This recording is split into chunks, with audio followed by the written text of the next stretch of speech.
si pueden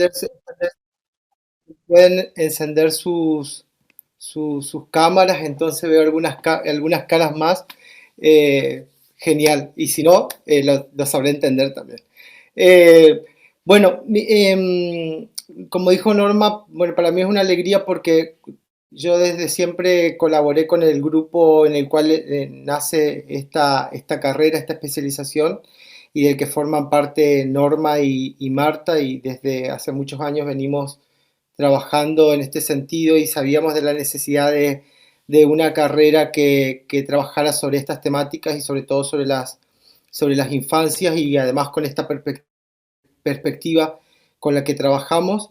Ellas son unas compañeras que siempre, con las que dialogué y con las que conversamos, y en algún momento colaboré en el desarrollo de esta carrera, sobre todo en el del seminario que voy a compartir con ustedes y que iniciamos hoy.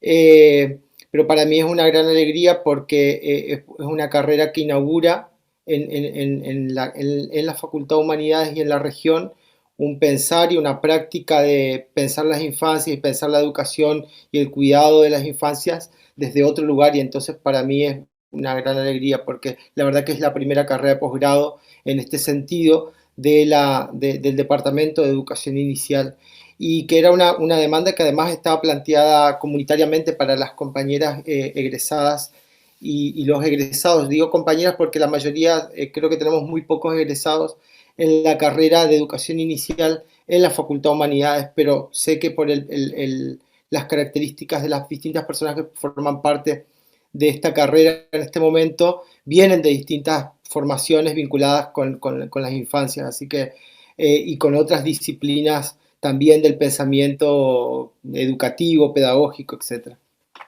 Así que para mí es una gran alegría en ese sentido compartir este inicio, inauguración.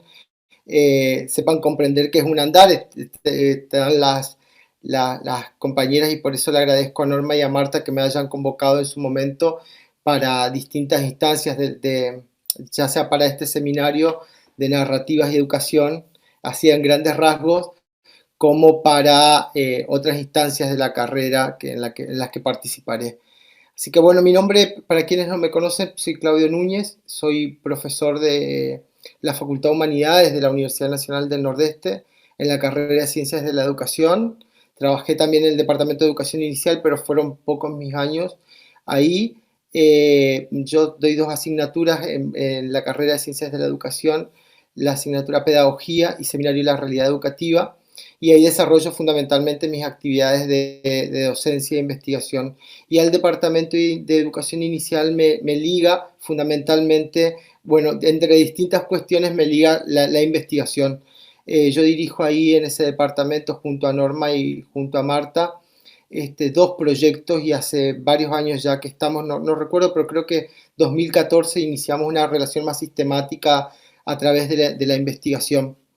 Y la verdad bueno, yo dedico gran parte de mi tiempo a la investigación, en este caso a la investigación sobre la formación docente en la educación infantil, pero también trabajo con otras temáticas más vinculadas con las historias de vida, las identidades docentes, las historias de vida de las personas y su vínculo con la escuela en general. Y mi tesis doctoral la hice en torno a las historias de vida. Yo me gradué como doctor en la Universidad de Málaga.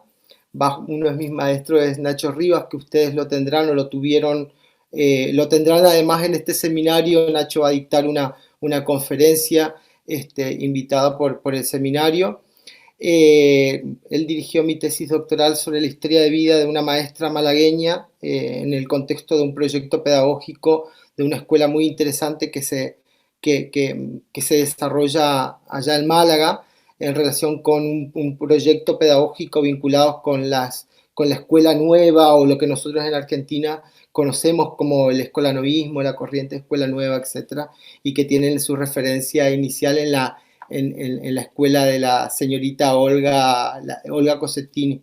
Y entonces, bueno, esa experiencia, las maestras y los maestros de esa escuela, de ese proyecto pedagógico en Málaga, toman los principios de la escuela nueva y los desarrollan en un proyecto pedagógico en el que trabajan con población gitana e inmigrantes, fundamentalmente con latinoamericanos y con marroquíes. Y ahí en ese contexto emerge la historia de una maestra bueno, que milita en torno a una corriente del feminismo que se llama feminismo de la diferencia. De ahí, a partir del 2014, cuando me graduó, empieza mi preocupación, inicia antes, pero mi preocupación por las narrativas, por la perspectiva biográfico-narrativa, que acá no lo voy a desarrollar porque es una corriente, una perspectiva que se inscribe en la investigación educativa y en la investigación social muy particular, con algunas características muy particulares, pero que es muy interesante para poder trabajar con las vidas de las personas, reconociendo el lugar de las subjetividades y la importancia que tienen las subjetividades en la construcción del vínculo pedagógico, de la mirada sobre las realidades, de la construcción sobre el mundo, etcétera, etcétera. Quizá sí lo que voy a hacer es poner el acento en la narrativa, no voy a poner el acento en cómo hacer investigación narrativa, pero sí en la narrativa como una forma, como un paradigma, como una perspectiva para poder comprender el mundo y situarnos en otro lugar. Nosotros históricamente estamos, veo caras conocidas, qué lindo, hola Gisela, estamos, históricamente siempre nos inscribieron nuestra perspectiva, sobre todo quienes egresamos de las universidades y no de los institutos también, por lo menos en esta región, en Chaco prevalece una mirada, una visión donde el foco está puesto en las instituciones, en las instituciones de manera jerárquica, en las instituciones, en el conocimiento, en paradigmas externos a las realidades. Y lo subjetivo, tanto de las personas que miran como de las personas que son miradas, quedan fuera, son miradas que no reconocen esa importancia del que está en la práctica, de quien está en la realidad, de quien transita con su experiencia, con su vida, transita otros caminos y sus voces son importantes. Entonces, en el campo educativo en general y sobre todo en la política educativa, en los diseños curriculares, en las políticas públicas, en muchas políticas públicas, siempre se conoce, se reconoce un lugar, una voz, la importancia de algunas voces, de unas pocas voces, y esas pocas voces diseñan de alguna forma el mundo, cómo debe ser el mundo que se reparte abajo. ¿Sí?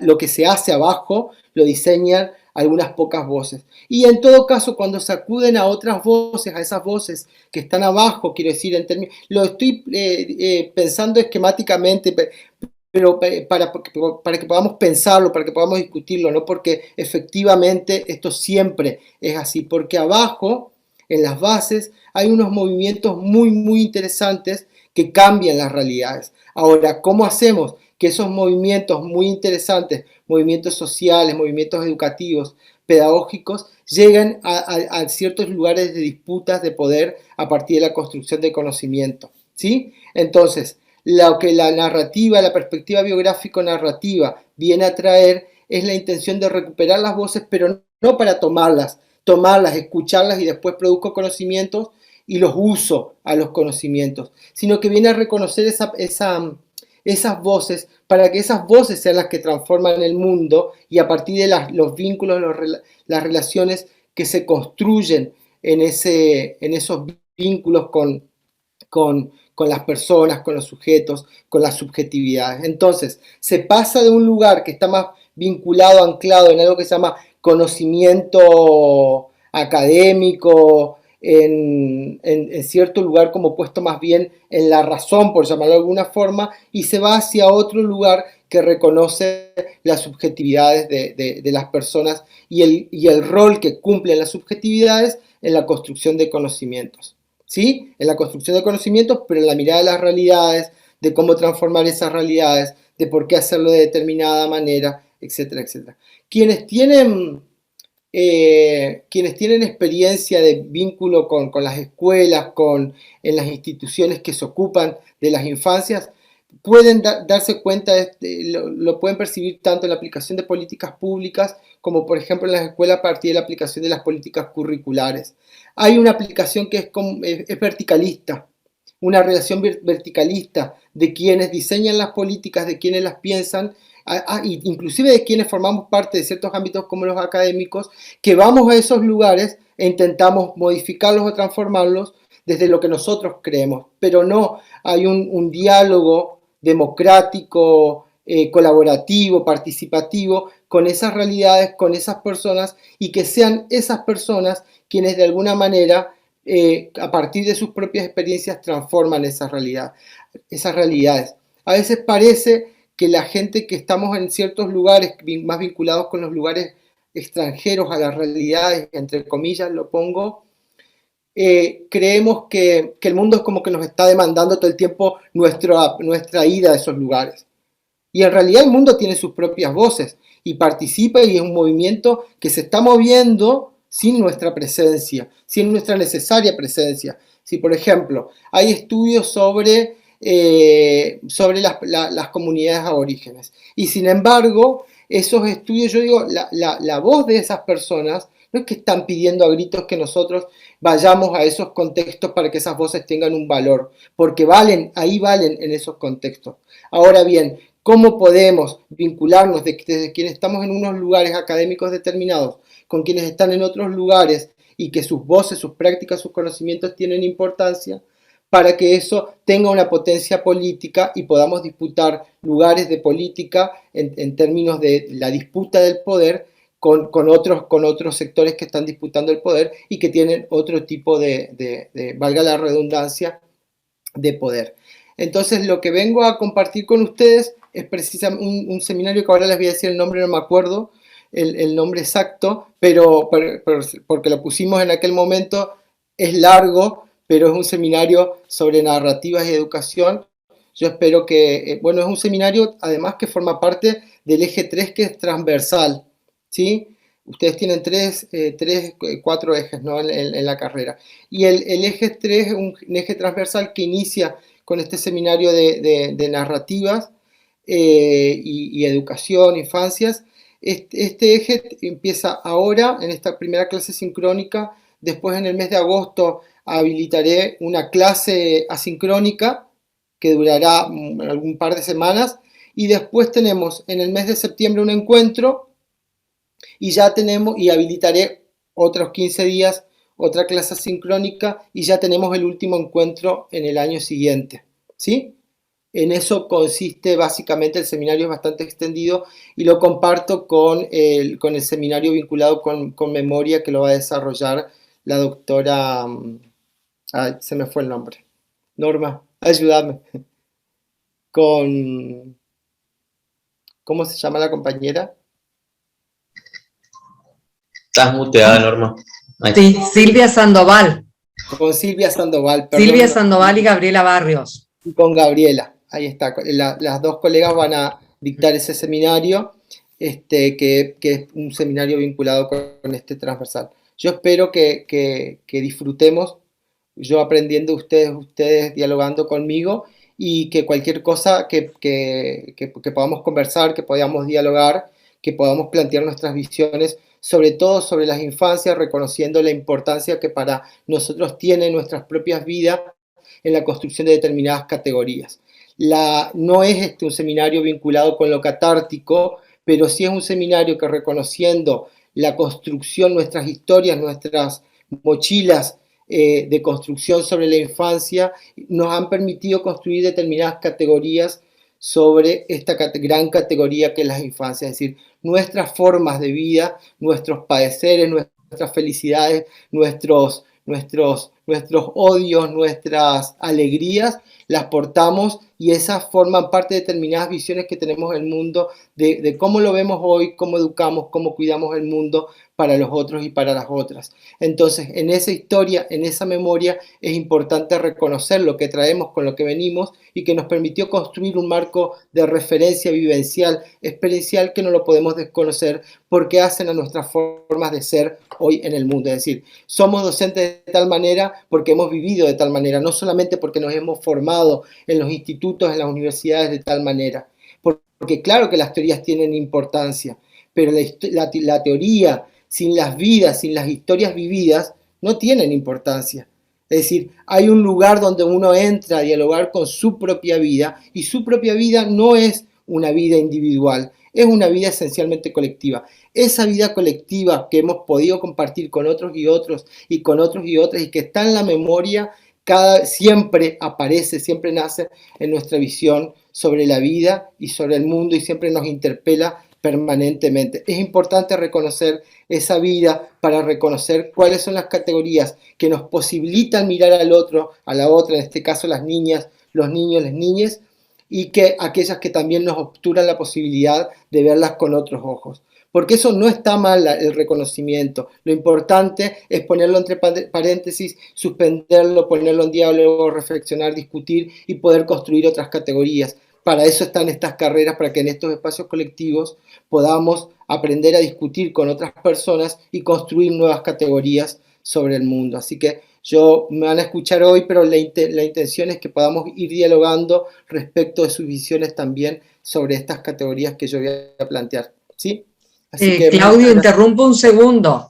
Solo el nombre del seminario es Narrativas y Enseñanzas, el reconocimiento de la experiencia en la formación profesional. Ese es el nombre completo, digamos, del seminario. Así que empiezo a compartir pantalla y ya ahí viene también el nombre de Marta, Norma. Gracias. Buenísimo. Está. Creo que estoy por acá, creo que es esta. Sí. Bueno, ustedes me dicen si lo ven, si no lo ven, me lo señalan también. Y ahí les presento. ¿Ven la pantalla completa, no? Bueno, este seminario se denomina como Norma lo señaló, perdonen porque está bastante atrasado. Se llama, Seminario Narrativas y Enseñanza, el reconocimiento de la experiencia y la formación profesional. La verdad que del seminario, de estos nombres, yo cuando lo leía, lo releía el nombre, digo, me quedaría con dos categorías acá que me interesa señalar. Por un lado, las narrativas, como estuve hablando recién, y por el otro lado, con la idea de experiencia. Y el lugar que la experiencia ocupa en la construcción de sentido, en la construcción de conocimiento, la experiencia diferente a la idea de vivencia. Y experiencia lo tomo siempre, y hasta ahora me ayudan a pensar desde ese lugar, las perspectivas de La Rosa, de Scliar, que ustedes ya lo escucharon y ya tuvieron un seminario con él, y de otros autores, de Contreras, de Pérez de Lara, etcétera, que trabajan este término de experiencia como aquello que va más allá de la vivencia y que se vincula con aquello que nos pasa por el cuerpo, pero que al pasarnos por el cuerpo y a pasarnos por la vida no nos deja de la misma manera en la que estábamos. En ese sentido hablo de experiencia, ¿sí? La experiencia como eso que permite la construcción del saber, porque una vez que nos ocurren estas cuestiones, estas experiencias, una vez que algo se torna experiencia, se transforma en un saber que inclusive muchas veces no tenemos las palabras, no encontramos las palabras para decir la experiencia, porque la experiencia, como dicen esos mismos autores y autoras, se nos escapan las palabras, no existen palabras para poder nombrar la experiencia. Y hay una filósofa española que yo siempre la cito porque también me ayuda mucho a entender el mundo, que se llama María Zambrano. María Zambrano dice que el saber no siempre brota y lo pone al conocimiento, y dice que el saber de la vida, el saber de la experiencia, muchas veces brota del dolor, de las dificultades de la vida, etc. Pero que también debería brotar de las situaciones felices. Pero dice, quien ha vivido situaciones de experiencia vinculadas, por ejemplo, con el dolor o cuestiones que tienen que ver con el dolor, con las muertes, por ejemplo, no pueden nombrar el mundo de la misma manera que lo han nombrado antes. Es decir, la experiencia del dolor por la pérdida de los afectos, por ejemplo, te deja de una manera que no podés seguir viviendo de la misma manera, porque hay un saber ahí que inclusive no encontramos la palabra para poder expresar esa experiencia que es diferente a la vivencia. Y yo recomiendo para eso unos textos de, bueno, dije La Rosa, Escliar tiene muchas producciones al respecto, pero Jorge La Rosa me parece sumamente interesante. Un texto de Contreras Domingo que se llama, y de Nuria Pérez de Lara, que se llama Investigar la experiencia educativa. También hay gente de una rama del feminismo de la diferencia que plantea estas cuestiones que son muy interesantes, vinculadas al saber, a la experiencia, a la relación y el vínculo con las otras, sobre todo, con las otras personas, sobre todo con las mujeres, o las mujeres entre sí. Y bueno, me parece que también por ahí en el seminario les voy a ir dejando algunos textos para que puedan recuperar, pequeños textos para que puedan entrar en contacto con estas lecturas. Pero quiero decir, hay una idea acá en el seminario que tiene que ver con el pensar pedagógico, porque quizá esta idea de narrativas y enseñanza pueda desviarnos la atención y decir, bueno, pero acá vamos a trabajar algo de lo didáctico. Y no es un pensar didáctico, es un pensar absolutamente pedagógico vinculado con lo que ocurre. Sí se vincula con la enseñanza, pero fundamentalmente se vincula con lo que ocurre en esos momentos de los encuentros, y de los encuentros que son educativos y pedagógicos, más allá del contexto de las escuelas o de las instituciones escolares. Pensar el encuentro con el otro, con la otra, con el otro. En ese sentido lo estamos pensando. ¿Qué nos ocurre desde nuestras propias narrativas, desde nuestras propias categorías de ver el mundo, y cómo nos vinculamos con el otro, con la otra y con el otro para construir un mundo distinto, para poder narrar un mundo distinto? Esa es la intención fundamentalmente en este eje que se llama sujetos, instituciones, organizaciones en contextos diversos, pensando la diversidad no solo desde los contextos, sino de las instituciones, de los sujetos, de las sujetas, de las organizaciones y las diversidades que radican ahí en esas complejidades, en esos contextos.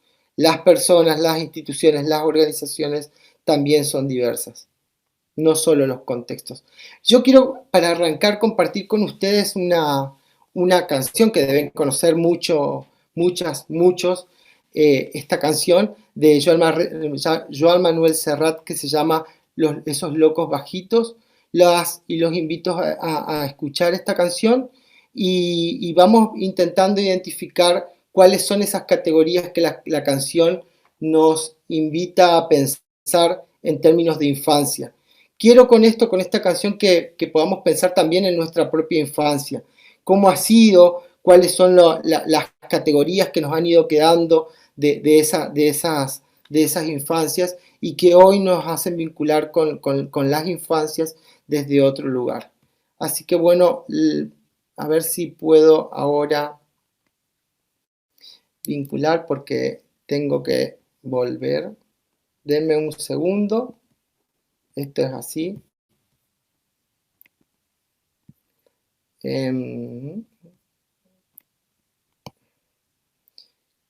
Samu, ¿tengo que dejar de compartir para compartir otra pantalla o abriendo la otra pantalla ya está? Probá a abrir la pantalla, a ver. ¿Ahí la ves? Sí. ¿Se ve el video de Joan Manuel Serrat? Sí. Play. Ok, hace algunos años recuerdo que me impresionó mucho una cosa que leí de Miguel Gila. Miguel dijo que los niños no son más que locos bajitos. Tiene la evidencia, está bien clara, ¿no? Bajitos,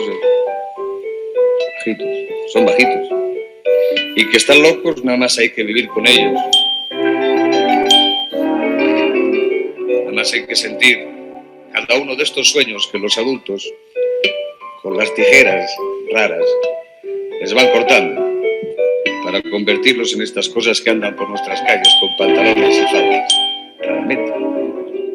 Dedicado a Miguel Gila y a los niños. Dice: a menudo los hijos se nos parecen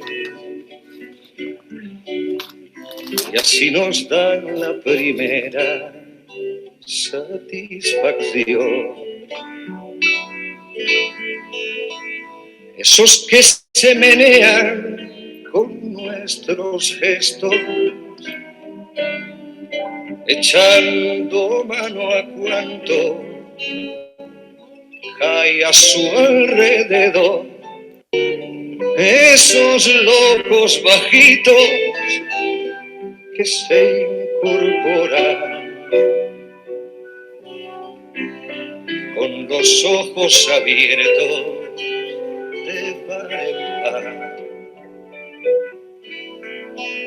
sin respeto al horario ni a las costumbres, y a los que por su bien hay que domesticar. Niño, deja ya de joder con la pelota. Niño, que eso no se dice, que eso no se hace, que eso no se toca.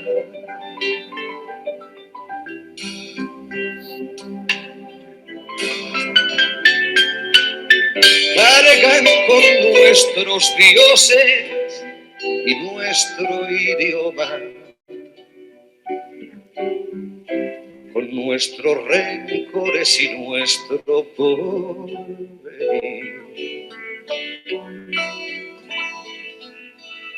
Por eso nos parece que son de goma y que les bastan nuestros cuentos para dormir. Nos empeñamos en dirigir sus vidas sin saber el oficio y sin vocación. Les vamos transmitiendo nuestras frustraciones con la leche templada y en cada canción. Niño, deja ya de joder con la pelota. Niño, que eso no se dice, que eso no se hace, que eso no se toca.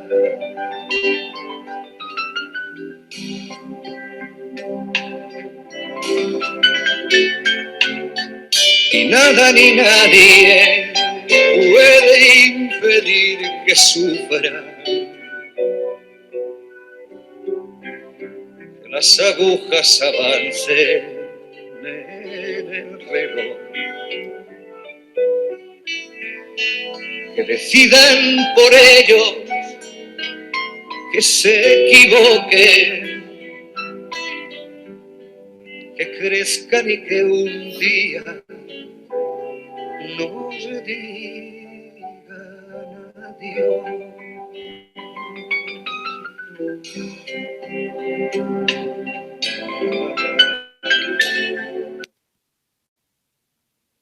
Bueno, la verdad que la canción es sumamente emocionante. Yo la elegía cada vez que quería escribir algo de lo que voy a compartir después con ustedes, pero a mí me ayudaba a pensar, porque además trae muchas categorías, muchas palabras, muchos términos cargados de sentido, por lo menos para mí, respecto del vínculo que tenemos con el otro y con la otra, y del vínculo que construimos con nuestra propia historia individual y colectiva, ¿no?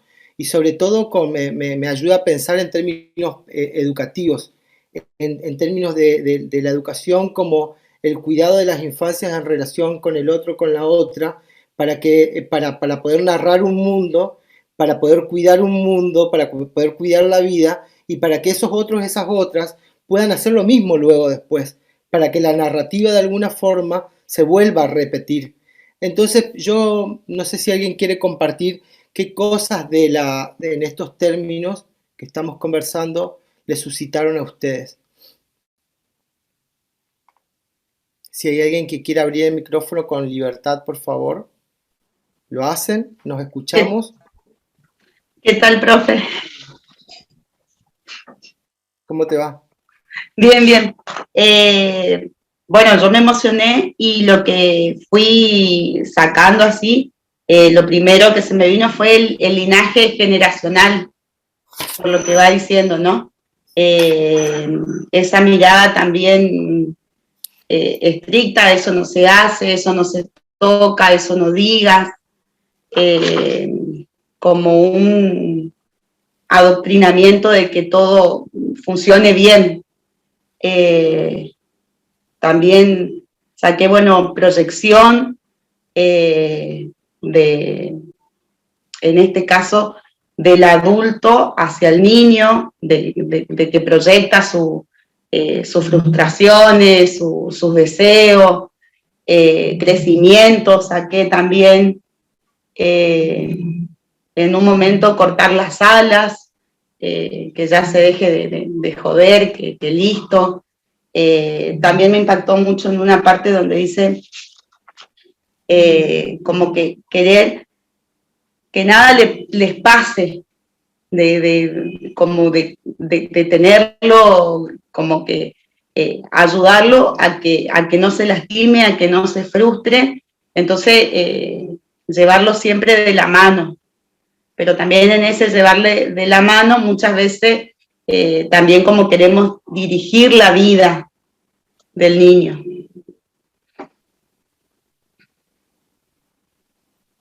Gracias, Natalia. No, Sacaste mucho y muy interesante. ¿Quién más quiere compartir, además de Natalia? Hola, buenas tardes. Hola, hola Melina, ¿cómo estás? Buenas tardes a todos y a todas. Bueno, yo en esto que propusiste antes de pensar nuestra propia infancia, en una parte de la música, la verdad que muy emocionante y ya toda tu introducción yo creo que como que nos hizo sentir más la música aún. Y bueno, apunté mientras escuchaba la canción, mi infancia está cargada de olores, sabores, cuentos y canciones, juegos, risas, reuniones familiares, escuela y responsabilidades, amor, disfrute, travesuras y aventuras, deporte y experimentos, libertad, conocimiento y curiosidad. Así como hice como con la canción hice como un repaso de, supongo yo, de los primeros años hasta más o menos mis 8 años y bueno, y me vinieron todas estas palabras como parte de mi experiencia de infancia, digamos. Supongo que tengo muchas más, pero es lo que me surgió. Muchas gracias, Melina. ¿Quién más? A vos.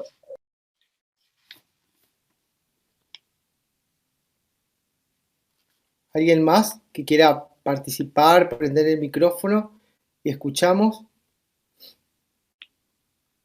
No es necesario que vengan imágenes siempre de la propia infancia, sino que puede ocurrir lo que señaló Natalia, que lo que Natalia reflejó son categorías o elementos que aparecen en la canción. Y Melina automáticamente la referencia fue su propia infancia. Ninguna de las dos visiones está mal, pero quiero decir porque por ahí recuerdos de la propia infancia, no sé, a mí por lo menos me van quedando pocos o cada vez se hacen más espaciados. Entonces lo que sí me ayuda a dialogar o algunas cosas me rememoran la propia infancia, pero no con recuerdos tan claros como los que tiene Melina también por la cercanía. A ver si alguien más quiere participar. Yo escucho. Y si no, daré mi visión del mundo.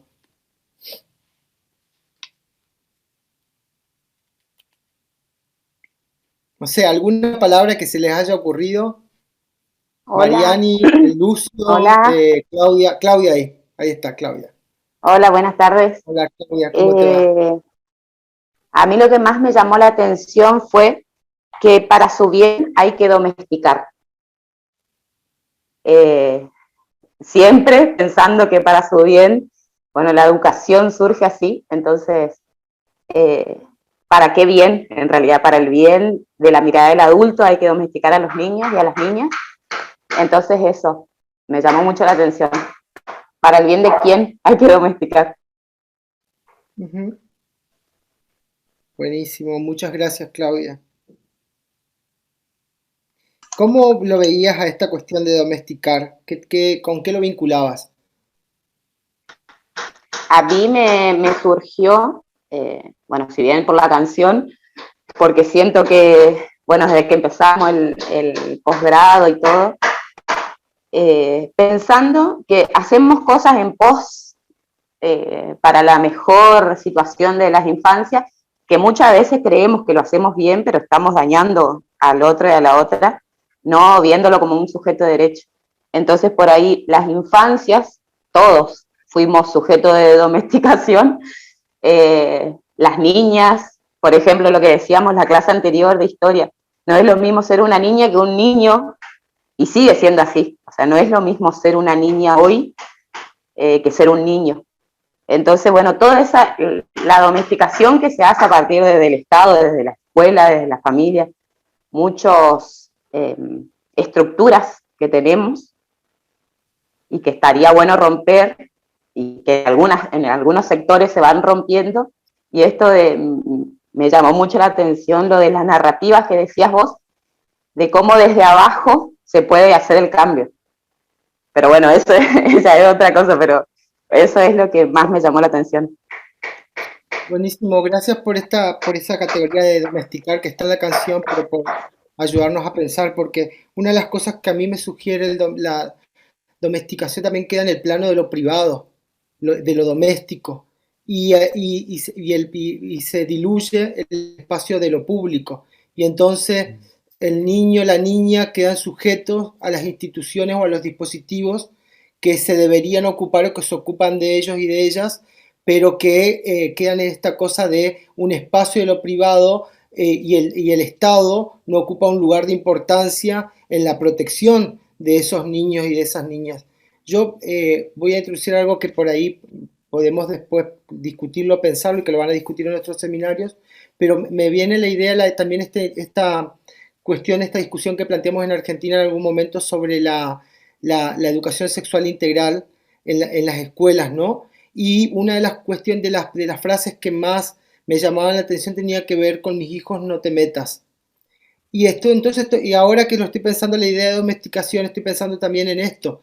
Estoy pensando en que hay algo en la construcción de lo público, del derecho de los niños, de las niñas y de las niñas en el espacio de lo público, que se lo quiere guardar en el espacio de lo privado. Y entonces que cuando no es un ámbito de lo privado, no es una cuestión que forme parte del ámbito de lo privado, sino que es una cuestión que debe ser asegurada por el Estado en el espacio de lo público y de lo colectivo, ¿no?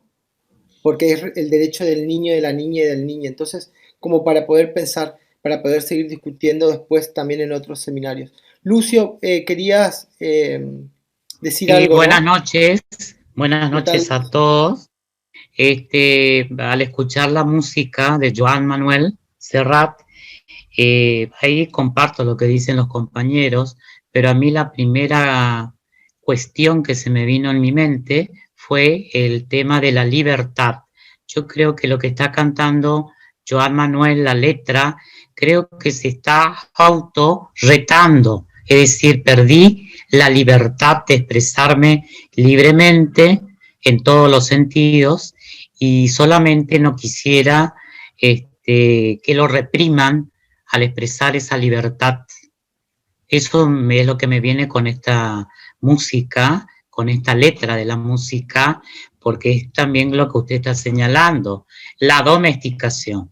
El tema de la domesticación es bastante brava en todos los sentidos y hay que ver si estamos preparados para ser domesticados o vivir libremente como querramos e interpretemos el mundo. Es lo que me dio la música y lo que usted ha expresado. Nada más. Muchas gracias, Lucio, porque No, por además favor.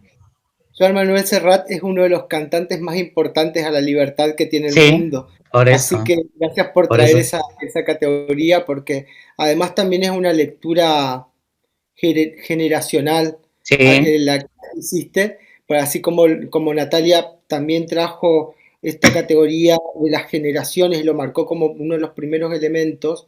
Sí, el canto de la libertad de Joan Manuel Serrat tiene que ver con la libertad, bueno, y esta canción en el caso de también se está autorretando, pero también está retando, creo que al pueblo español en sí, su, sí, sí, en su sí, sí, silencio histórico. Y totalmente, entonces, sí. claro, esto era, yo no sé muy bien el video de YouTube en qué año, disculpen que no lo vi el año, pero bueno, ustedes saben que la democracia en España fue a partir del 70 y tanto, 75, 76, y con un proceso largo que no pudieron, Totalmente.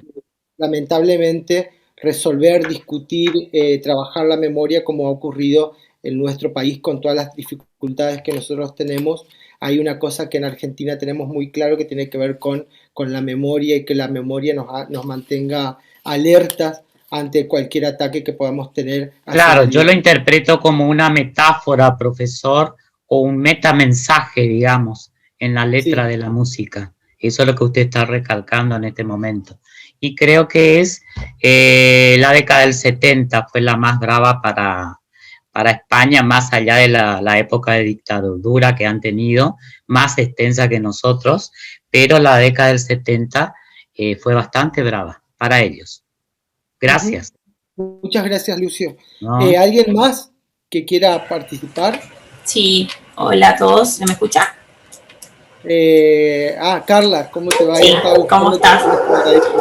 Bueno, a mí me trajo como que volví al seminario que tuvimos también con Escliar, que decía esto de las infancias no por lo que son, sino por lo que pueden ser, que es como que la canción hace una caracterización de todas cosas positivas, por decirlo de alguna manera, de que tienen las infancias, pero es como que al adulto le molesta eso. Entonces, como que eso de ir dirigiendo sus vidas, de expresar nuestras frustraciones en ellos, como que me hizo rememorar esa clase en el sentido de empezar a ver, de que vemos al chico por todo lo que nos molesta, digamos, que haga, que porque rompe con las costumbres, porque molesta con los horarios, que no le permitimos decir y ser lo que son, como porque ya estamos viendo en lo que puede ser, como que ya le estamos cortando las alas, no le permitimos ser niños. Gracias, Carla. Yo quiero compartir algunas ideas, pero todas las ideas que comparto son vinculadas tanto con la canción como con las ideas que ustedes fueron señalando, porque lo pude construir con otras palabras, pero me gustaría este, ahí compartir con ustedes cuáles son las palabras estas que a mí se me presentan permanentemente respecto que se me presentaron respecto de esta canción.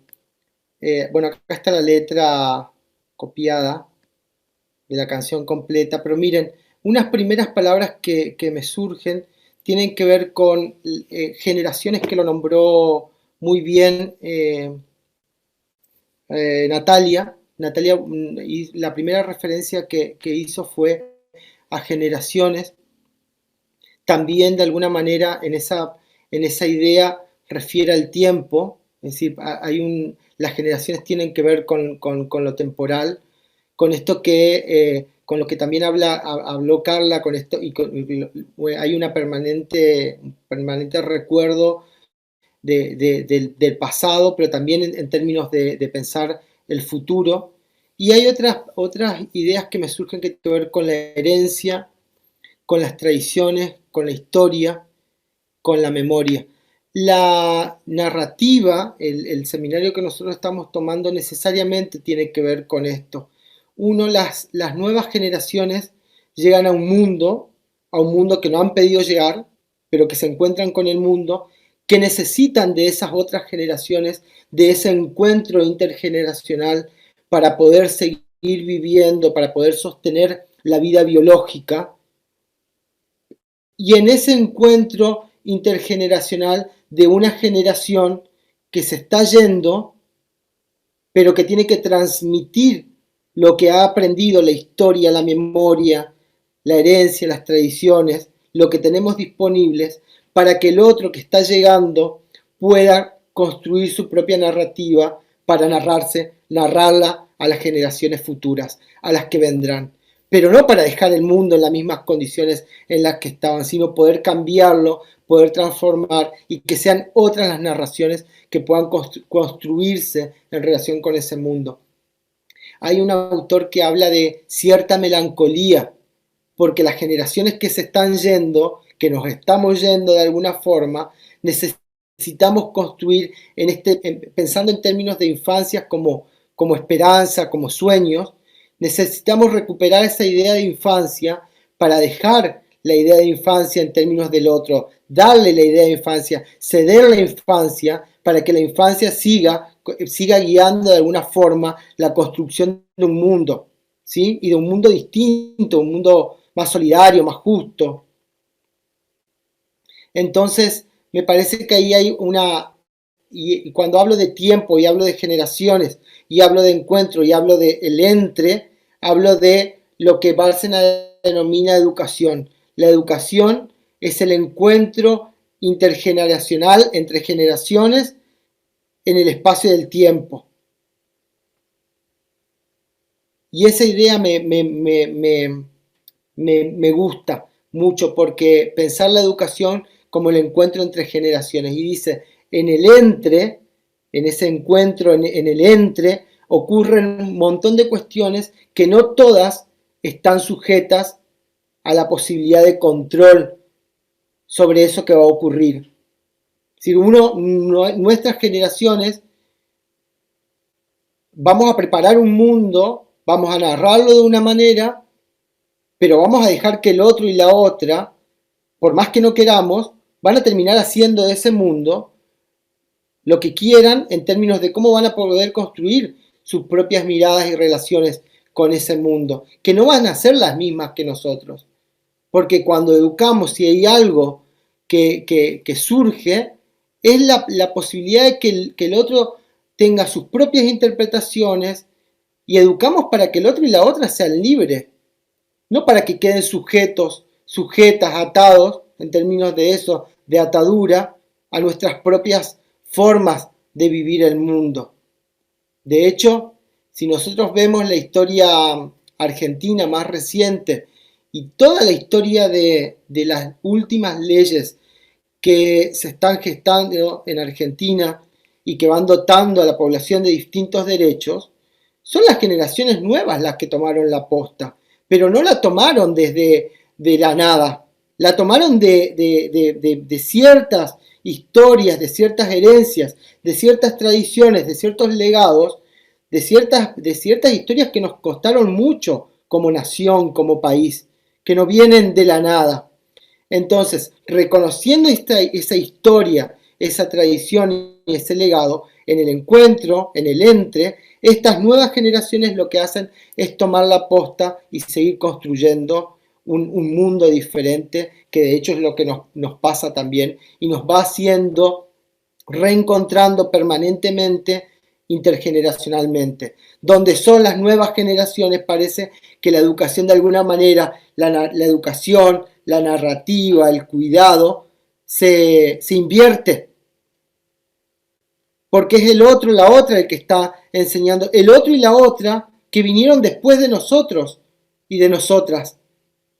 Que tomaron la posta, la reinterpretaron y pudieron hacer del mundo un lugar distinto, donde yo tengo como generación que leerlo de otra manera. Fíjense lo que pasa en términos del lenguaje, lo que pasa en términos de los derechos y de las identidades, lo que pasa en términos del género. Son cuestiones que nuestras generaciones, inclusive mucha gente que militamos por distintas causas, nos cuesta poder comprender en los términos de las expresiones en las que las nuevas generaciones entienden el mundo. ¿Sí? Más o menos nos vamos... Ustedes, si quieren interrumpirme, por favor, interrúmpame.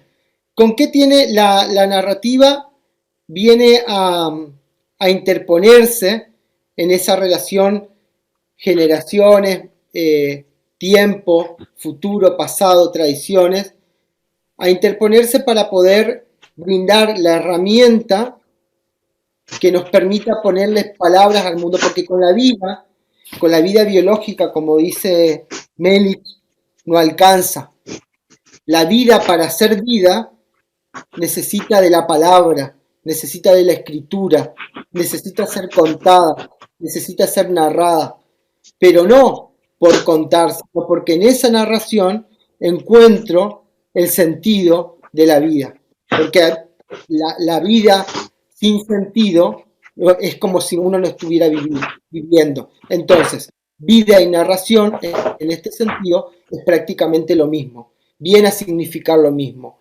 La vida sin narración no puede existir. Pero no puede existir no solo para mí en tanto vida individual particular, sino que no puede sentir, no puede ser vivida, a ver si lo digo bien, ser vivida en términos en el plano colectivo. Sin la experiencia de la narración, sin la narración que hacen las viejas generaciones acerca de la vida y del mundo y de sus formas de comprensión, es muy difícil tomar la posta para poder continuar con el sentido de la vida colectiva, incluida la vida individual, por supuesto, pero de la vida colectiva, que es donde nos sostenemos. No sé si se va viendo cómo voy tejiendo los distintos componentes que vamos a presentar en el seminario. Si quiero que les vaya quedando claro esta idea de generaciones, de tiempos, de futuro, de pasado, de herencia, de memoria, de tradiciones, de vida, de experiencia y el lugar que la narrativa ocupa y la educación ocupa en esa construcción, en ese sostenimiento de la vida y en hacer de la vida algo público que permita construir derechos, sobre todo derechos. Otras de las palabras que me surgen a partir de la canción y que también ustedes la pudieron nombrar, tienen que ver con estas palabras que estamos viendo en la propia carrera, ¿no? Infancias, educación y ciudadanía.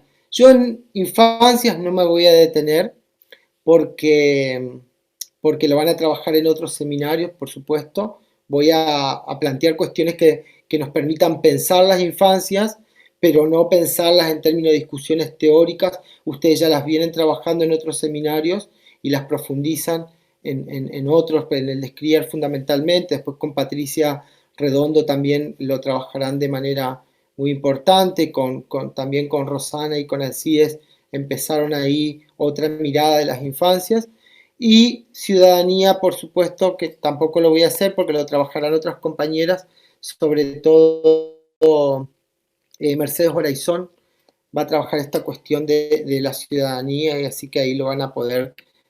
Bueno, Norberto Lifki creo también ya lo habrá introducido algo en perspectiva de derecho, por supuesto. Y en lo que yo me quiero quedar acá, o que lo que quiero recuperar es esta perspectiva de la educación. Acá en este seminario vamos a trabajar la educación y qué vínculo tiene la narrativa con la educación.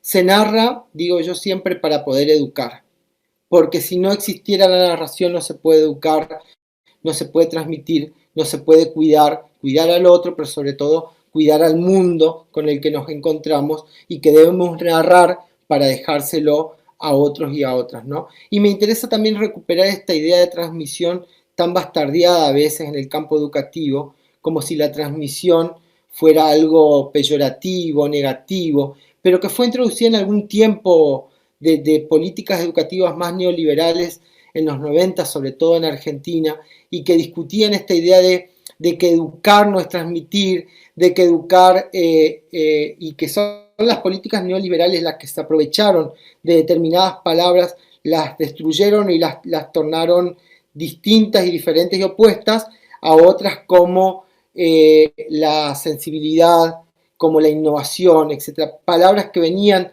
que tienen que ver con el campo educativo también, pero que en las políticas neoliberales y educativas sobre todo se ocuparon de destruirle, de quitarle el sentido importante a estas palabras que tienen. ¿Quién no puede entender que la transmisión es un término, una acción, una práctica sumamente importante para el campo de la educación y sumamente importante para la vida de las sociedades?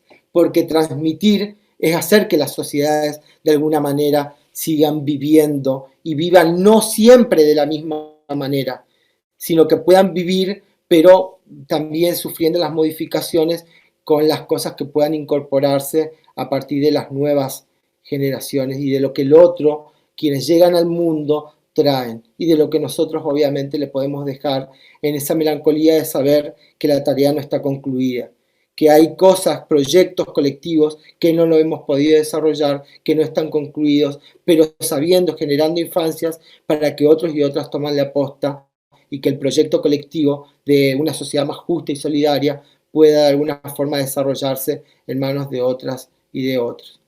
Y ahí quiero recuperar una idea también de que se vive pensando las infancias y las juventudes como si el mundo fuera perdido. Y hay algo que dicen todo el tiempo de sobre todo sobre los jóvenes, sobre las jóvenes, sobre una cuestión de la generación ni estudian, ni trabajan, y creo que hay una generalización muy rápida, muy liviana sobre las nuevas generaciones, que lo que hacen es quitarle la riqueza, la importancia, la potencia política que tienen las cosas que hacen en general.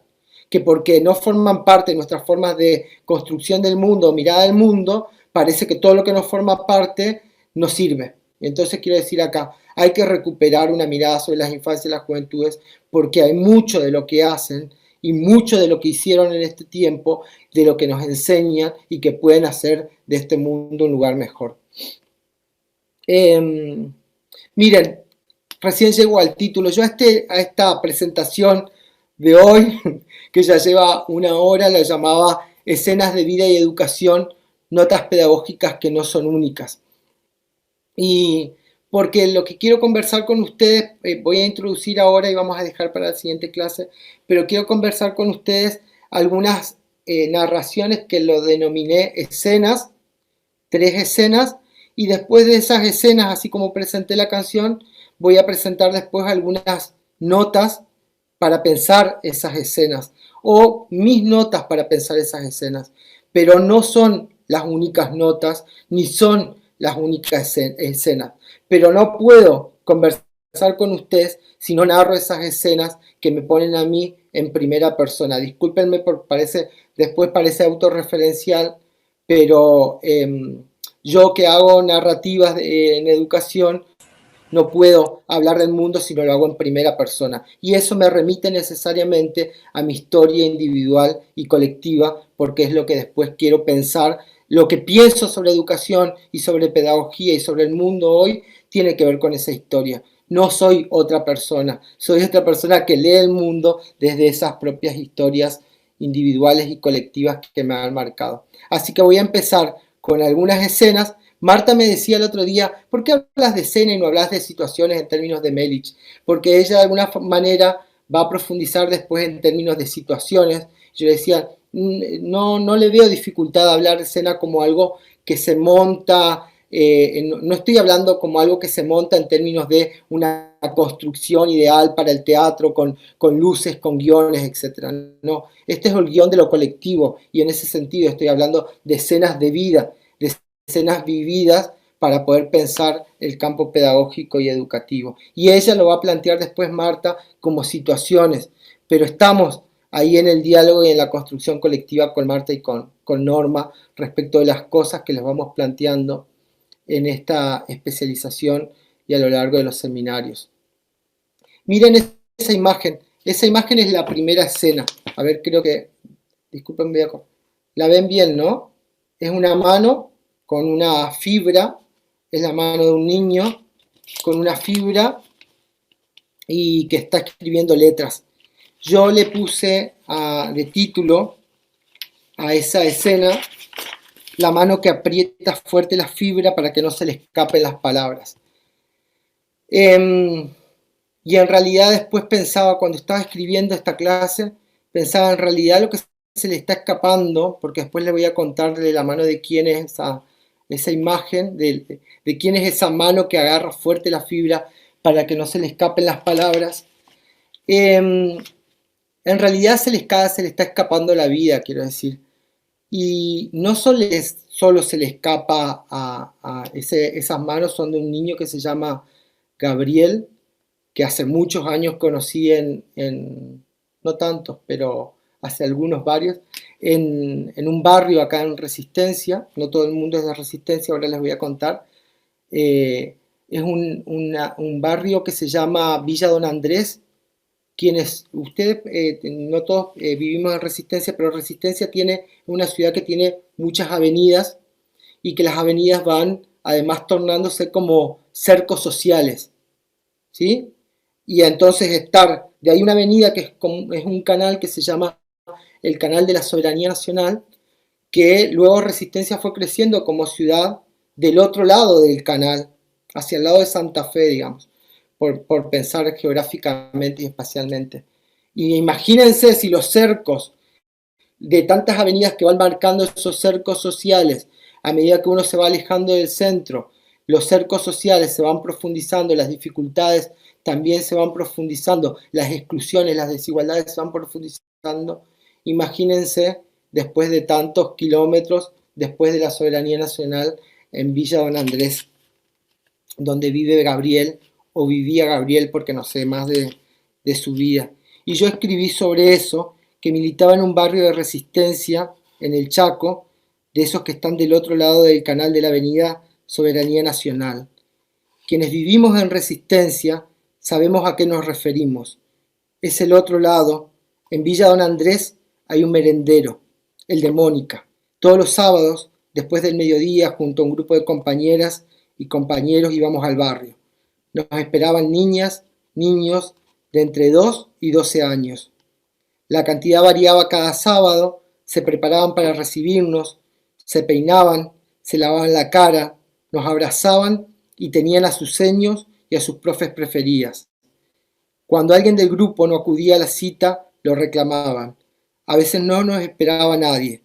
Esos días íbamos casa por casa preguntando a sus madres qué les pasaba, si estaban bien, y las invitábamos a que enviaran a sus hijos, hijas e hijes al merendero esa tarde.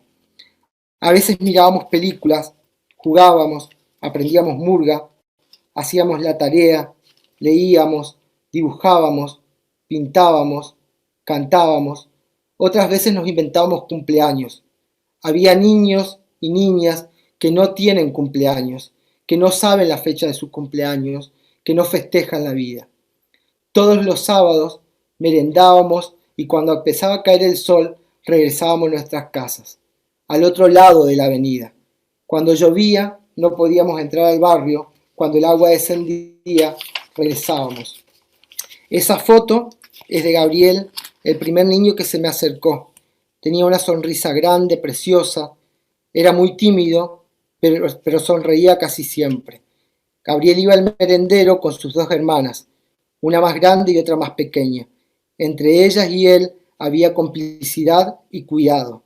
Gabriel venía al merendero con un envase de plástico de Coca-Cola de 2,4 litros, tomaba la merienda y se llevaba el envase lleno de leche. Su hermana mayor soñaba con conocer el Parque de la Democracia, ese parque que veía por la tele local, por Canal 9 que todos conocemos, ¿no? El día que me preguntó cuándo las llevaríamos, regresé a mí, a mis hermanas, a mi madre y a mi renuncia a la niñez negada y ocultada. Y ahí me conecto con la segunda escena. Y esta escena no tiene fotografía, pero se llama No se puede aprender con dolor a tripas. Y yo escribí alguna vez que yo era chiquito y soñaba con un mundo diferente, me dolían las tripas y el alma por la pobreza, de ese dolor que solo conocemos las personas pobres. Mamá Olga se levantaba a las 4 horas, las mañanas de otoño e invierno chaqueño.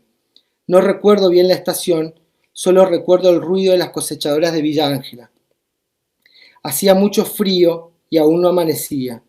Nos buscaba un tractor con acoplado, todavía no amanecía. Quería ir a la escuela, mamá Olga cosechaba, nosotros dormíamos entre las plantas de algodón. Ese era el mejor cielo, el que se abría entre planta y planta. El mate cocido era lo más rico del mundo. A las 17 horas nos buscaba el mismo tractor, nos gustaba contar las bolsas que mi madre cosechaba. Yo no sabía lo que era ser pobre, sabía lo que era ser feliz. Mamá nos calmaba, nosotros calmábamos a mamá. Eso era ser pobre. En San Martín y Castelli, en Resistencia, hay un par de niños que tienen un único cielo. No es justo que con todas las variedades de cielo tengamos uno solo. Eso es ser pobre. Yo traigo estas ideas para estas escenas que van más allá de una intención de romantizar la pobreza. Queda muy lejos de eso. Más bien es una denuncia pública de la explotación, de la explotación infantil, laboral, que en muchas situaciones se cometen en la provincia del Chaco en nombre de, y a ustedes habremos escuchado y siempre lo escuchamos, de decir, bueno, pero están aprendiendo a trabajar desde chicos y desde chicas. Y cuando uno está en esas situaciones, lejos de ser referencial, estoy pensando en estos chicos que se acercan de San Martín y Castelli, que me limpian el vidrio cuando regreso de la facultad para mi casa, del trabajo para mi casa, y yo pienso en ese único cielo que lo narro acá. Digo, la escuela como institución social, las instituciones que se ocupan del cuidado de los niños, de las niñas y de las niñas, se ocupan de generarle un mundo para que sigan siendo niños y niñas. Porque el niño y la niña que estaban en la chacra ahí en el interior de Chaco, etcétera, que era yo en ese momento, pero que hay muchos niños y niñas por muchas chacras de la provincia del Chaco y de las provincias más pobres de nuestro país, explotados permanentemente, necesitan de las instituciones que se ocupan y del Estado que se ocupa del cuidado para que sigan siendo niñas y niños. No se puede llenar en el Chaco, 6 de cada 10 niños y niñas se les están escapando la vida, literalmente. Y entonces ahí pienso en la palabra herencia. La herencia como aquello que debemos, y la figura del heredero que plantea Jacques Derrida. Sí, creo que la plantea él. Nosotros como educadores sociales, como pedagogos, como personas que nos ocupamos de otros, de vincularnos con otros, necesitamos narrar la herencia para dejárselo al otro. Pero pienso en estos términos y digo, ¿quiénes tienen derecho a esa herencia? ¿Y qué tipo de herencia le estamos dejando a algunos y qué tipo de herencia le estamos negando a otros y a otras? A un 60% de niños y niñas de la provincia del Chaco no tienen ni siquiera la herencia de la vida. Y sobre eso no se puede pensar ni siquiera en el cuidado. Y no se puede pensar en las instituciones. Por eso la escena yo pensaba en la escuela, no se puede aprender con las tripas, con dolor de tripas. No se puede aprender con hambre. No se puede educar en estas condiciones. Entonces, la herencia, hay que revisitar también estas herencias del tipo de mundo que estamos dejando en este sentido y que estamos intentando transmitir a un otro y a una otra que no tiene la capacidad de la vida. Yo a Gabriel, a ese niño que ya no sé dónde está, no solo se le está escapando las palabras, sino que se le estaba escapando la vida, la suya y la de sus hermanas. Entonces, esto lejos de ser una romantización de la pobreza, de que no era feliz siendo un niño en las chacras de los campos chaqueños, aunque de alguna forma en esta escena sí la pinté como eso. Bueno, no sé, estamos bien de tiempo. Me gustaría compartir con ustedes otra. Fíjense, ustedes conocen a Daniel Barilowski. Creo que en algún momento también pensamos con Norma, con Marta, poder compartir con él algunas charlas, conversaciones para esta especialización. Y él en un libro que tiene ahora, que ya lo compartí en otra oportunidad que Norma lo escuchó, tiene una escena que dice, en este sentido que yo estaba planteando recién, y que me gusta porque dice, la historia transcurre en un local de McDonald's, en el centro de la ciudad.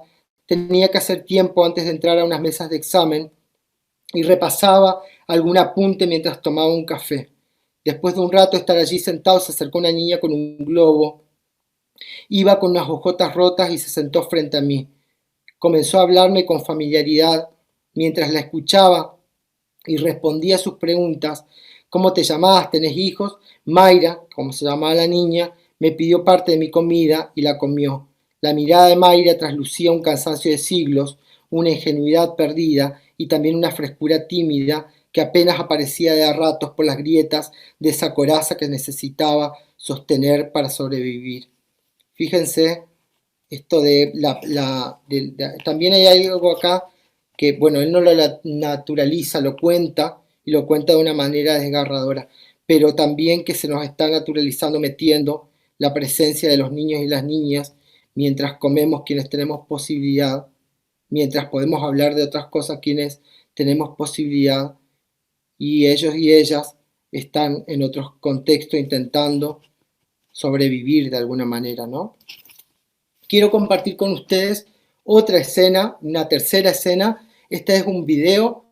Ustedes saben que, bueno, ayer en la Cámara de Diputados de la Nación aprobó la media sanción al cupo laboral trans, travesti trans en Argentina, un derecho por lo que el colectivo trans, travesti y el LGTBIQI+, han luchado, y las disidencias sobre todo han luchado durante muchísimo tiempo, y bueno, en esta conquista de derechos hubo un momento de la ley de identidad de género que yo no sé si ustedes conocieron, llegaron a escuchar voy a compartir pantalla para que ustedes puedan ver la página de un libro, de este libro, después de la foto de Gabriel, un libro que se llama Yo Nena, Yo Princesa.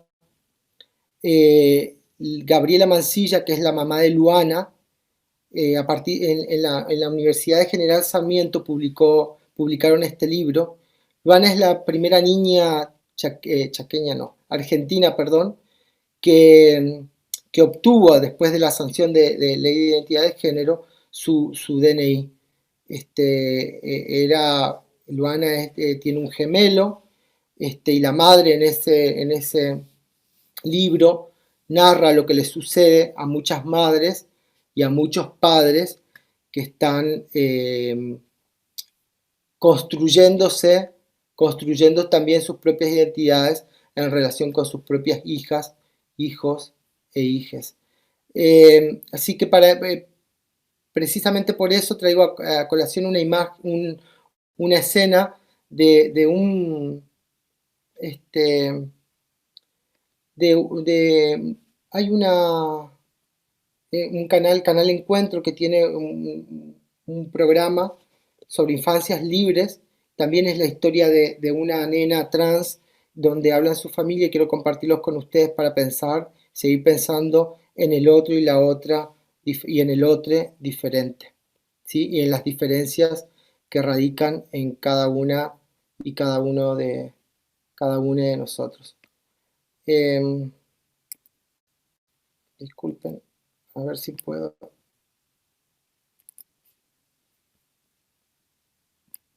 Acá. ¿Ven el video ahí? ¿Que inicia? Sí, Claudio. En Profeticiana.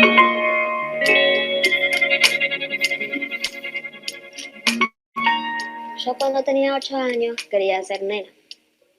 Y yo era tímida, muy tímida. Tímida, en esos tiempos. A los 6 años se me plantó un día y me dice: mamá, yo soy gay. Le dije: ¿vos sabés lo que significa ser gay? No. Y entonces traté de explicarle. Ella me miró así como que: no, mamá, eso no. A los 8 años, Tiziana se armó de valor para contarle a sus padres cómo se sentía. Íbamos en el auto con el papá, íbamos los 3 solas. Y me dice: yo tengo un sueño. Yo tengo ese sueño todas las noches. Que cuando yo me despierto, soy una nena, me veo en el espejo y soy una nena. Yo quiero ser una nena. Mi mamá me dijo: bueno, y me miró con cara de: a mí no me importa si son nena o varón, o unicornio, pero siempre te voy a amar. Pero por dentro tenía miedo. Miedo porque siempre en las noticias a las personas trans se la asocia con policía o que se la encontró muerta, o que la golpearon. Al padre de Tiziana le llevó más tiempo aceptar que tenía una hija trans. Sentí escalofrío cuando me habló y me dijo que se sentía nena, porque a mí me criaron que los hombres no lloran. Me dije a mí mismo, ¿qué estoy haciendo? ¿Por qué le voy a negar el amor a mi hija?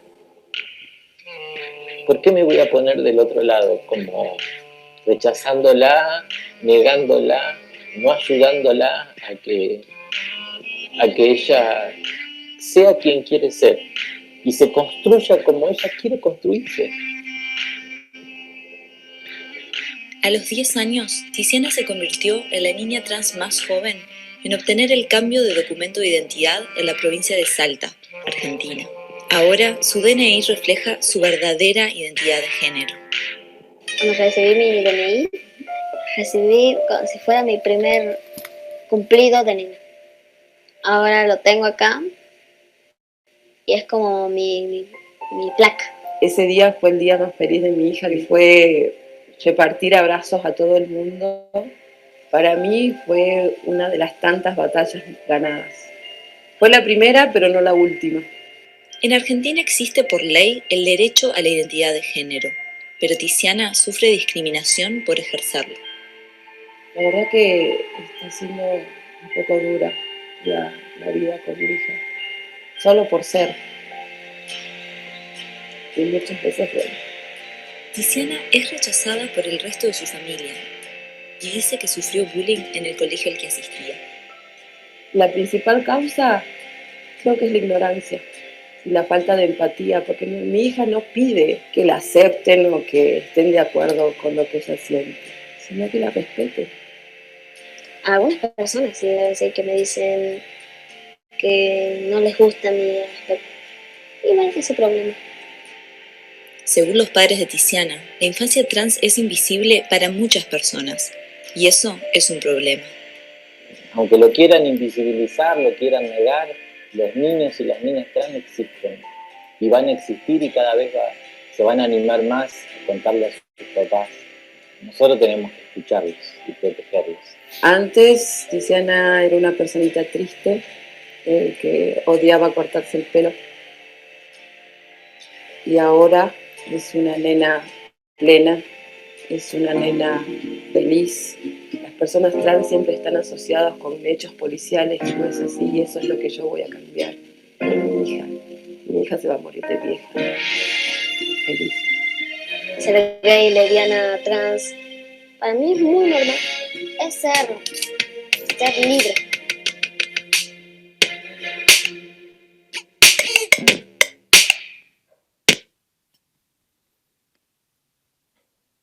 Volvemos a una de las palabras con las que arrancamos la charla, la conversación, que estaba presente en la canción y que Lucio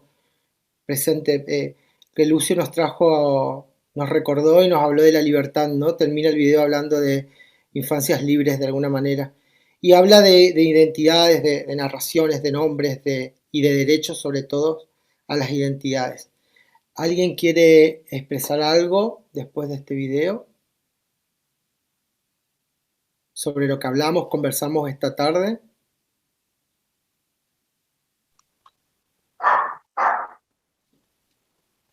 Natalia.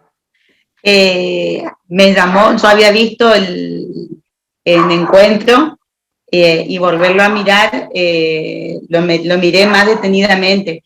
Y con todo lo que venimos charlando, lo que usted nos está diciendo, más todo lo que ya venimos escuchando de los seminarios, de la segunda clase con la licenciada Analía,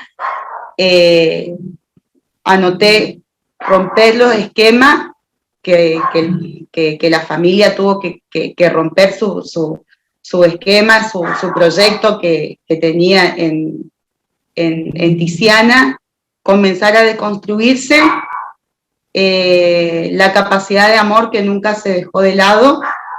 Después me vino a la mente, bueno, el derecho humano, el derecho del niño, el derecho a ser escuchado y también lo que veníamos charlando con el doctor Escliar, la mirada del adulto, cómo también implica eso el saber mirar al niño y saber escuchar qué es lo que necesita y qué es lo que me está pidiendo. Y esa mamá y ese papá, sobre todo al papá, cómo le costó mirarla a Tiziana y encontrar en ella a su hija. Entonces fueron así palabras que fui anotando y que fui relacionando con los seminarios que ya venimos charlando y que ya venimos profundizando. Gracias, Natalia. Hay alguien que escribió acá en el chat, perdone que me olvidé del chat, pero Juan Carlos dice, me recordó el poema Plegaria del Estudiante de Humberto Maturana, que no lo conozco, que no conozco el poema, quiero decir. La infancia trans aún está invisibilizada socialmente, existe rechazo hacia esos niños, dice Rosario. Sí, Rosario, y también está plagada de, pensando en esto de las palabras, ¿no? Yo la otra vez discutía mucho pensando en la, la utilización del E, ¿no? Pero no por un rechazo que tengo hacia otros, sino porque han después lo que hicieron las no disidencias, la heteronorma lo que hizo fue intentar encapsularnos nuevamente en el todes y intentando anular cuando el todes en realidad hace referencia a las disidencias de identidades de género, no tiene que ver con el englobar al todas, al todo, sino que no es un... ¿Se entiende? Estoy intentando pensar con ustedes porque las palabras lo que también están haciendo es eso, pensar, nos están invisibilizando, nos están anulando y se están apropiando de muchas palabras, muchos nombres que hemos logrado conquistar históricamente y que nuevamente el heteropatriarcado lo que hace, la heteronorma es tornarnos de acuerdo a sus propios moldes y cortarnos de alguna forma las alas de esas mariposas libres, ¿no?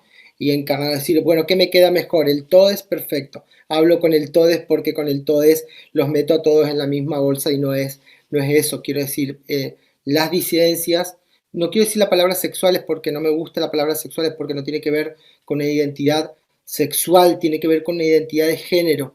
También ahí cuando hablan de identidades y hablan de diversidades sexuales, elecciones sexuales, lo que hacen es encapsularnos en qué es lo que les queda más cómodo para nombrar nuestras diferencias, nuestras ni siquiera son elecciones, nuestras identidades de género, ¿no?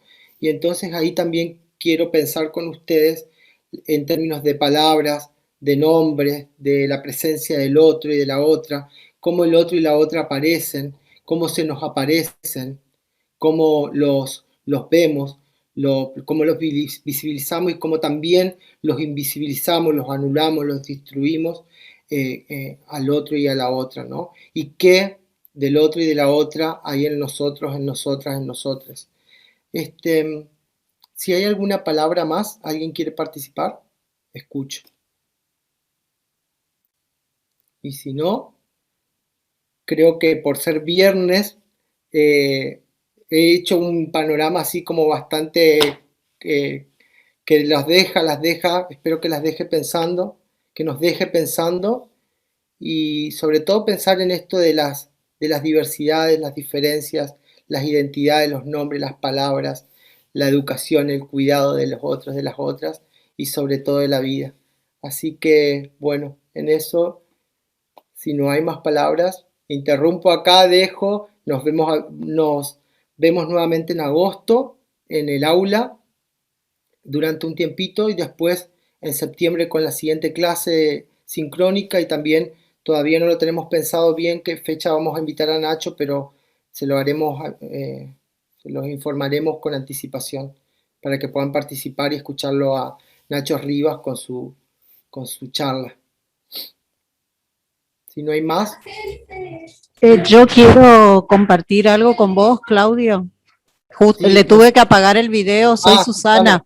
Sí, que sí, bueno, por inconvenientes acá técnicos, me conecté tarde, pero lo poco que escuché de vos, quiero decirte que comparto realmente la última parte que dijiste, eso de todos, todas, todes, que para mí el todo es el que engloba todas las personas. El todes está hecho como, no hace más que seguir discriminando para mí, porque es como que le encasillamos todos, bueno, son los todos, todas las mujeres y todo el resto. Entonces yo celebro contigo que esa aclaración que hiciste, que en realidad tenemos que evocar el todo para englobar a toda la gente y no ser tan discriminativos. No sé, me parece. Gracias por dialogar, en realidad dije otra cosa. Lo que quise decir, Susana, es que me parece que lo que están haciendo con el TODES, lo que quiero decir no es que estén en desacuerdo con el TODES, lo que quiero decir es que no se apropien del TODES quienes ya nos nombraron de otra manera. Quiero decir, que no nos vuelvan a nombrar utilizando las luchas de las disidencias, sobre todo, para poder encapsularnos ahí, porque nos quitan nuevamente las riquezas y dicen, bueno, el TODES, pero terminan anulándonos. No estoy en contra del nombrarnos, porque creo que en todo caso estas generalizaciones como el TODES, como el todo utilizado por la heteronorma, por el patriarcado, de alguna forma, sin ponerle nombre, viene a nombrarnos de la misma manera que nos nombraron siempre. Yago, ¿cómo te va? Profe. Hola, ¿qué tal? Me voy a colocar esto un segundito porque por ahí me parece que es mejor hablar con este microfonito. Un segundo. Bueno, primero que nada, que realmente muy movilizado hasta las lágrimas, porque todo lo que contaste fue, no sé, a mí me pegó fuerte, digamos, o sea, apagué la cámara y probablemente ahora se me corte la voz. Pensar esto por ahí de lo que planteabas recién con respecto a la cuestión androcéntrica de incorporar el término masculino para englobar, implica en realidad un ocultamiento de un montón de diferencias, desde la diferencia más básica de la división sexo-género del trabajo, que sería varón-mujer, hasta invisibilizar absolutamente cualquier tipo de diferencia o diversidad. En cuanto a la construcción identitaria, me parece que este es un proceso que se da en el seno de una comunidad que acoge y permite y representa una determinada valoración. Es cierto que existe una banalización de parte de ciertos sectores que intentan, desprestigiar todo tipo de lucha que se lleva adelante en contra de privilegios y de posiciones hegemónicas donde se controlan idearios sociales. No voy a hablar acerca de posiciones, digamos, socioeconómicas, sino en realidad de cuestiones que son ideológicamente dominantes con respecto a otras. Entonces, esta banalización de las intervenciones sobre el lenguaje, acá yo me tomo de lo que dice Kalinowski, ¿no es cierto?, que toma esto, lo de la intervención sobre el lenguaje como una cuestión, una marca política, es decir, visibilizar la diferencia a través del uso, por ejemplo, de la E o de la X. Que, mucha gente dice, esto nos están obligando a hablar así, están cambiando la lengua, nuestra lengua que es tan hermosa. Bueno, generalmente aparece este argumento purista de la RAE no lo permite, la Academia de Lenguas no lo permite, no sé, hace poco circulaba un comunicado, no sé si es fake o no, de que la Academia de Lenguas Argentina desaconseja o prohíbe directamente. Y esto hace pensar al lenguaje como una estructura fija, rígida, que está regida por ciertas instituciones que dictaminan la normativa del uso del lenguaje y desconocen el aspecto pragmático del lenguaje. No sé, yo como correntino utilizo un montón de interjecciones. O sea, le digo al chaque y le estoy diciendo que se cuide, no sé, porque viene un auto, y yo no le tengo que pedir permiso a la RAE para usarlo. Tampoco tengo que pedir permiso si quiero utilizar un tipo de lenguaje no binario. Entonces, me parece que esto de banalizar la lucha en realidad lo que hace es ocultar años de lucha de gente que le ha puesto el cuerpo a esto y que intenta construir una idea. No nadie le está imponiendo a nadie que lo use o no, si no quiere, sino sencillamente pensar que esto es una intervención que busca visibilizar aquello que históricamente ha sido invisibilizado. Entonces, no, me parece como para cerrar que caer en esto, nosotros podríamos decirle, bueno, sí, a algunas personas que manifiestan este tipo de valores normativos, como lo planteabas vos, androcéntricos quizás, que nos puede pasar, a mí me pasa en un grupo de amigos y me dicen, che, que hablemos con él, en joda, qué sé yo, y pues sí, che, pero mirá que hay un montón de gente que le puso el cuerpo a esto y que la pasó mal, la peleó fuerte para que se reconozca su identidad, así que por ahí burlarse de esto para reafirmar tu masculinidad me parece que no está copado.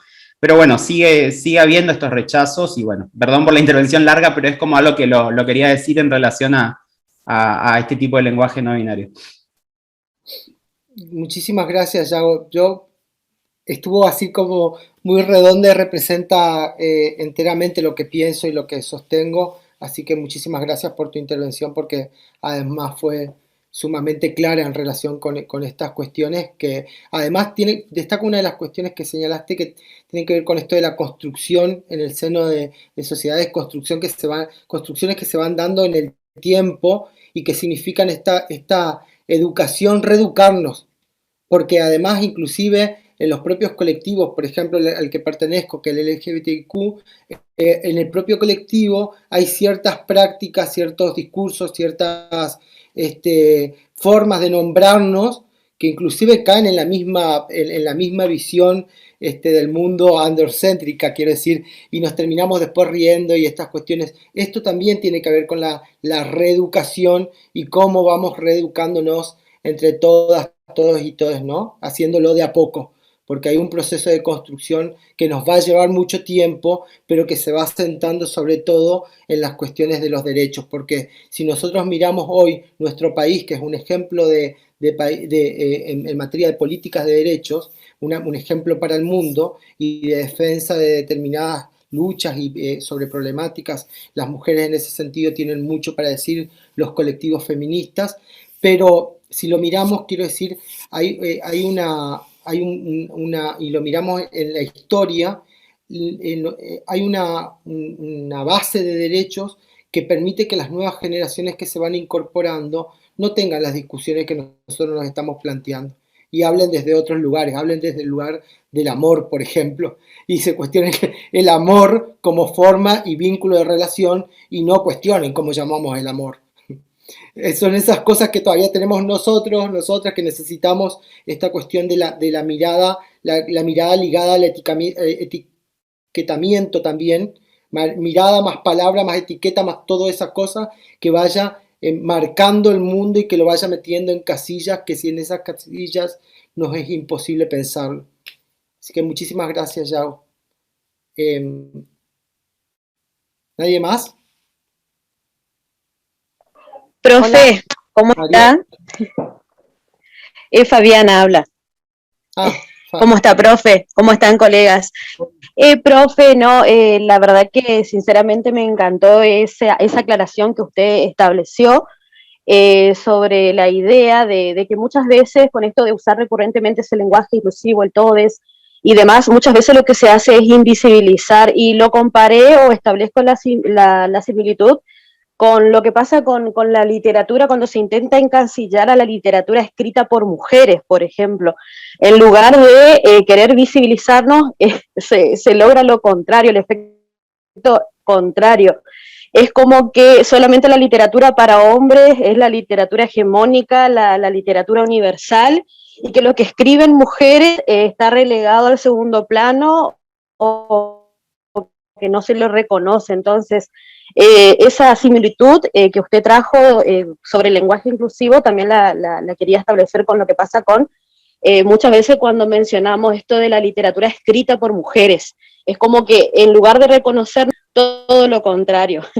Y otra cuestión, profe, le agradezco muchísimo por el espacio y por escuchar, porque me siento cómoda y me siento parte de esta charla. Me doy cuenta que su posicionamiento y su pensamiento va contra lo que yo también pienso, con lo que yo pienso, y me toca muy de cerca y me emociona porque hace 3 días ocurrió algo que me impactó mucho y me dolió mucho en el ISFD donde yo trabajo. donde unos colegas trajeron a colación esto que mencionaba el anterior colega, de la nueva resolución de la legislación de la educación, algo así creo, que prohíbe el uso del lenguaje inclusivo. Y es como que ellos nos acusan a nosotros de querer imponer el uso del lenguaje inclusivo, y ellos siguen imponiendo la norma, digamos, impuesta por la Real Academia Española, y ellos sí legitiman el uso que propone la gramática, pero cuando uno quiere llevar, digamos, lo contrario, sí, a nosotros sí nos acusan de represores, de que queremos imponer un uso, y no es así, como decía el colega. Dentro de la rama de la lingüística nosotros tenemos muchas otras disciplinas que no solamente es la gramática, sino también la pragmática, la semiótica, la etnometodología, la lingüística del texto, etcétera, etcétera, que se ocupan de la lengua como uso. Y bueno, que desconozcan por ahí colegas que son afín como con mi disciplina, que es la lengua y la literatura, me entristece un montón, me entristece un montón, y más aún cuando intenta que se silencie por ahí a aquellos que sí estamos a favor de este uso. Pero bueno, lamentablemente tenemos que ajustarnos a las normas institucionales. Yo, por ejemplo, en mis cátedras no uso el inclusivo, lamentablemente, porque puedo llegar a ser sancionada, profesora, aunque usted no lo crea. Eso quería compartir. Florencia es tu nombre, ¿no? No, Fabiana. Fabiana, es que aparece el nombre de tu celular, Sí. por eso. Gracias, Fabiana. Sí, seguro. Después lo voy a modificar, profe. Hay una conferencia ahí dice Galaxy de Fabi.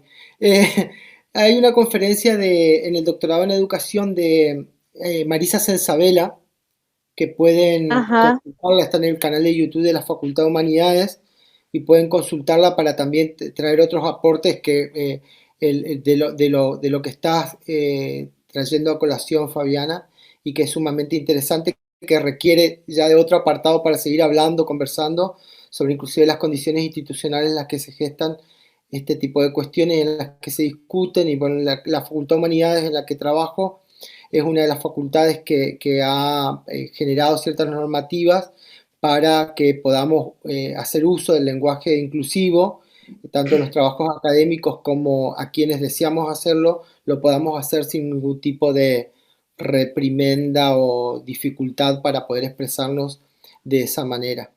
Y que me parece que es un gran paso institucional en el caso de la Facultad de Humanidades, pero que es un ejemplo de lo que ocurrió en muchas instituciones, de nuestro país, ¿no? Florencia Alcalde dice: desde mi humilde opinión, creo que el lenguaje no binario es necesario para romper con las ideologías basadas en la heteronormatividad. Me parece que debe tenerse en cuenta, ya que muchas personas disidentes no se sienten identificadas con el todas, todos, por eso hay que incluir el todes, sin dejar afuera a nadie. De todas formas, creo que esto es un gran proceso de construcción y de revisión de los contextos, y bueno, muy instructivo el encuentro, ¿le parece? Creo que además ustedes lo están trabajando en otros seminarios. Mi propósito, este video abrió muchas discusiones, pero el propósito era pensar en las infancias que se gestan, y en que hay un tipo de infancias que está siendo ocultada, negada en los contextos institucionales que nos demandan determinadas formas de ser niño y de ser niña, niño y niña solo de una manera, y no las diversidades y las complejidades y las formas diferentes de ser niños y las formas diferentes de ser niñas y de ser niñas. Imagínense, ese es el propósito del encuentro, de traer al encuentro este video, pero qué bueno que abra otras discusiones, y otras discusiones que ustedes las están planteando y que las van a tener en esta carrera, porque como decía la otra vez en otra actividad, se trata, uno va dándose cuenta, no sé, Norma, si lo pensás, pero que vas hablando, que los diálogos, vas tejiendo una cosa que te imaginabas, que te imaginabas, que soñabas, y que después cuando van dándose las cosas, se van tejiendo historias que ya desbordan eso que de alguna manera soñábamos y soñaron ustedes en un momento, ¿no? De hablar de las otras infancias, de las otras educaciones. Sí, aparte me parece interesante cómo también van resignificando lo trabajado en los seminarios anteriores, digamos, tanto con el doctor Escliar como con todo el equipo de Mercedes Horaizón, Analía, Norberto, Marina, ahora vos como que traes una cuestión así que moviliza, me parece que moviliza no solo lo que estás trayendo hoy, sino que está movilizando todo lo que vienen viendo, ¿no? Digamos, se va armando esta red de sentidos, por decir así, ¿no? Que era un poco lo que también uno pretendía al armar esta propuesta, ¿no? Cómo se va entretejiendo y se va resignificando todo. Y va dando también contenidos, fundamentos, argumentos, profundidad en medio de que también a uno le conmueve, ¿no? En medio de una cuestión muy sensible también que aparece acá, ¿no?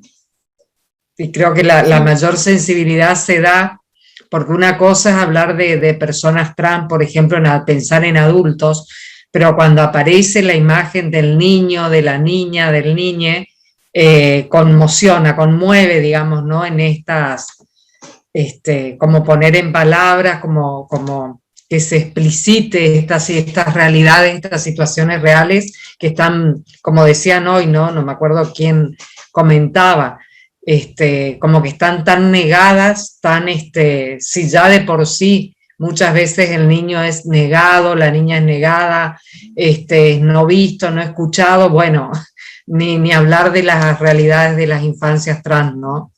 Uh-huh. Sí, hay una palabra que dijiste de lo de la sensibilidad y recuperar la sensibilidad para la educación. Creo que hay una vuelta que le tenemos que dar porque educar es sensibilizar el mundo, digamos. Es sensibilizarlo. Sin sensibilidad no se puede educar.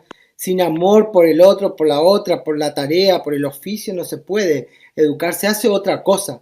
Se hace un trabajo, se desarrolla una función, se desarrolla una profesión, pero no hay una cosa que tiene que ver con esto del encuentro con el otro. No se puede si no hay algo que te moviliza en las fibras más íntimas. Entonces, recuperar la sensibilidad para la educación, para poder educar. Para la educación y para poder educar es necesario recuperar la sensibilidad. Bueno, no sé si alguien más. Mariana, ¿querías intervenir? Porque te vi sí, pero bueno, no quería interrumpir porque estaban buenísimas. Bueno, yo quería agradecerles porque es cierto, como dice la colega, que uno va relacionando y resignificando cosas y cómo nos nutrimos todos de las distintas formaciones que estamos acá, ¿no? Los profesionales docentes, yo que pertenezco al campo de la psicopedagogía, les quería compartir que nosotros necesitamos conocer mucho sobre estas situaciones, sobre las transmisiones, sobre la importancia de las narrativas y sobre lo importante que tiene aceptar que somos incompletos, ¿no? En esto de que hablábamos, me había notado lo de la transmisión de nuestra propia incompletud, y me parece que por ahí pasa también por aceptar o no aceptarlo, y eso es lo que nos genera quizás esas tensiones. En el caso nuestro muchas veces está ocurriendo en el país que llegan a las consultas papás o familiares, ¿no? de diferentes chicos, chicas, por alguna situación, un disparador, algo que surgió en el ámbito educativo o que surgió en el ámbito deportivo, donde por ahí me tocó desempeñarme a mí, y que viene traducida aún con un problema y que llegan a la consulta, tanto de los profesionales de la psicología o la psicopedagogía, como para que nosotros arreglemos la situación de Tiziana en este caso, que lo arreglemos y lo dejemos como tendría que ser. Estas situaciones se ven cada vez más y es muy importante lo que nosotros transmitamos ahí, ¿no? Y por eso el asumir la incompletud de nuestra narrativa y que necesitamos de otros para seguir construyéndola es sumamente importante. Y no banalizar, porque esto que vos dijiste de la comodidad, ¿no? ¿Qué es lo que nos queda más cómodo? Y quizás pase por empezar a preguntarle al otro qué es lo que a vos te queda más cómodo. y sin banalizar esa pregunta, ¿no? Sí, que haga lo que quiera, ¿no? Entonces, me quedé pensando en todo eso y quería compartirlos, no es una transmisión de saberes, sino de lo que voy como descubriendo, y que pasa mucho, que a veces nos ven a nosotros como en el campo educativo, pero estamos en otras áreas, y llega desde distintos lugares donde transita un niño. Y por eso me parece que es la razón también de que haya buscado esta formación, porque llega de todos lados, y donde estamos los que somos referentes. Entonces, bueno, eso, y agradecerte porque me parece que disparó muchísimas cosas. Veo las narrativas de otra manera ahora. Te agradezco mucho. Gracias, Mariana. Yo te agradezco que trajiste esta idea de incompletud de nuestra narrativa y recupero la idea de mirada que planteaba Natalia, y digo incompletud también de nuestras miradas, ¿no? Agrego a esto, ligado a la narrativa. El creer que hay una única mirada sobre el mundo y desconocer eso precisamente, la incompletud de nuestra mirada, la incompletud de nuestros mundos, de nuestro pequeño mundo. Y ahí también quiero traer esto de siempre hay un mundo visto desde esta perspectiva androcéntrica, de esta perspectiva blanca, heterosexual, central en términos también en nuestro país, ¿no? Esto del interior y de Buenos Aires, estas miradas también que quitan y que se creen completas y que desconocen la presencia del otro y de la otra. Porque es eso, es el no ver la presencia, es el intentar anular al otro, pero anular su presencia, porque su presencia es lo que me molesta. Porque no es, ¿se entiende? Mi mirada no permite que aparezca el otro en la otra, el otro diferente, porque es eso, no sé cómo trabajar con la diferencia, en realidad no sé cómo acoger o recibir al otro diferente en el aula, en mi casa, entre mis amigos, entre mis amigas, en mi propia vida. Cómo dejar que esa cosa que estaba aparentemente muy normalizada y muy tranquilita no se viera modificada en ese orden. Eso. Yo por ahí la sensación que tengo es que lo que le molesta realmente es la libertad que tiene. Se te mutió. No, digo que la sensación que por ahí me da es la que molesta la libertad que tiene ese otro y esa otra, ¿entendés? Y la pérdida de control por ahí que puede tener ese adulto o esa otra persona que está coordinando, ¿no? Exacto. Yo tenía otra narración, una nota, y que, bueno, voy a aprovechar para cerrar con esto y después lo dejamos ahí, vamos viendo en el transcurso del seminario, pero dice también, se llama de identidades y de nombres, y dice, mi nombre es Claudio, el nombre nunca es casual, me siento cómodo en nombrarme y que me nombren de esa manera, ese soy yo, pero así como la palabra Claudio me nombra, así también hay otras que me ocultan y anulan, aunque no lo hagan directamente conmigo. Me ocultan y me niegan las palabras profesores, alumnos, normalidad, igualdad, diversidad sexual, somos hijos de inmigrantes y por tanto venimos los barcos, individualidad, generalidad. Mucho tiempo luché por pertenecer a un nosotros extranjero a mí, fuera de mí, odiador de mí, destructor de mí, asesino de mí. Quienes percibimos en nosotras diferencias claras en relación con el nosotros, dedicamos mucho tiempo de nuestras vidas a ocultarlas, a negarlas, a borrarlas, porque de niños y de niñas nos enseñaron a distinguir entre lo bueno y lo malo, lo deseable y lo indeseable, lo normal y lo anormal. Yo estaba siempre en la segunda opción y nadie, absolutamente nadie, desea y es feliz estando allí. El deseo se traslada al ocultamiento, a la destrucción y hasta el aniquilamiento. Yo no lo era, mi familia no lo era, mis hermanos no eran, la escuela no era, y todos trabajábamos por borrar, por negar, por ocultar las diferencias que radicaban en mí. Nadie, absolutamente nadie, ni mi familia, ni la escuela, ni la iglesia, ni el club, hacían nada para que yo pudiera estar ahí, para que pudiera ser feliz ahí, así enteramente como era, diferente como era, exultante como era. Yo era niño, mis hermanos eran niños, mis amigos eran niños, no podíamos hacer nada diferente a la niñez, a transitar la infancia. No son los niños, tampoco las niñas ni las niñas quienes deben hacer algo para acoger a la niñez, a la infancia, a las infancias. Es el mundo al que llegan las niñas, niños y niñas, que debe transformarse, que debe tornarse amable, que debe recibir, que debe cambiar para poder hacerlo, que debe ser amoroso con las llegadas. Bueno, ese es el propósito. Vamos a seguir conversando en las próximas clases. Así que gracias por haberme escuchado y por haber conversado conmigo.